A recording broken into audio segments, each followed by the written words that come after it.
The Polisons. is officially over, and we've got a new run of Spider-Man coming up. If I could, I kind of feel bad for Zeb Wells. Here's the thing. From interviews I've read with various comic creators, I get the sense that Spider-Man, and honestly a lot of big-name marquee characters, are actually kind of hard to write for because there's an intense editorial control. I can't say that for certain. I've never written for a big marquee character. In a sense, part of the reason Spider-Man comics suffer is because there's a lot of really corporate mandated control over what he can and can't do.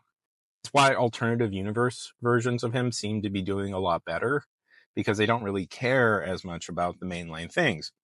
So one of my favorite Marvel comics ever, and that means it's probably one of my favorite comics ever, is Matt Fraction's run on Hawkeye.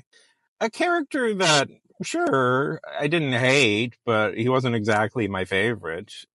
But because Hawkeye is a lower tier B character, editorial doesn't really care what you do with him. You have a lot more freedom. As opposed to A-list superstar character like Spider-Man, who, as Marvel Comics' most popular character, must serve as both moneymaker and, of course, living billboard for other Marvel comic series. This is why you get things like the death of Miss Marvel happening in a Spider-Man comic, solely so that they brand her as a mutant to keep in line with the television show. That doesn't feel like an editorial demand at all. No. This is a fairly consistent thing that they do with Spider-Man. Uses popularity for corporate synergy. That's why he appeared in the first issue of NFL Super Pro, the Marvel collaboration where there's a superhero with football powers.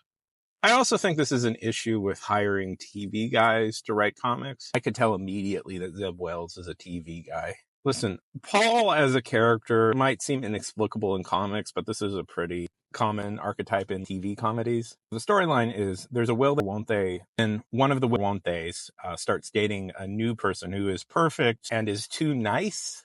But the bit is that they're actually nice, and it's a bit of a character growth moment where the character has to learn. Maybe they have to accept that this person is just going to date somebody and they just have to be cool with it. The thing about that is it works for a couple of episodes of a TV show. Comics take a lot longer to tell their stories. You're going to be in one plot line for a couple of years. It wasn't a good run. I hate to do this, Zeb. I just don't think you were up for this. But here's the thing. I suspect the reason Zeb was picked was specifically because he was malleable to editors' ideas. He wasn't going to be a guy who fought back, and he didn't really have clout to fight them. I didn't like this run, and I'll lay my cards on the table. I tapped out pretty early, so I don't know, maybe it's a secret masterpiece. I am open to that. But it's bad in the way Spider-Man comics can be quite bad. His run isn't some random abomination that came to existence. His run seems to be a product of the corporate culture over at Marvel. Remember, this is the same corporate culture that produced the Clone Saga, the first terrible character that exists. So, do you guys remember the character of Sally Floyd? Oh, I take it Marvel didn't choose to include this scene in Civil War. Sally Floyd lectures Captain America on what real Americans like, what real American society is, which is MySpace and NASCAR.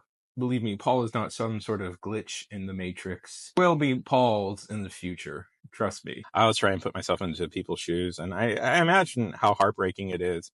This is probably something he worked very long to achieve, and people just hate it. And it sucks. I wish it was better, man. I really do. He's gone now, and they're still doing stupid stuff. It's a whole video. I'll talk about this in another video.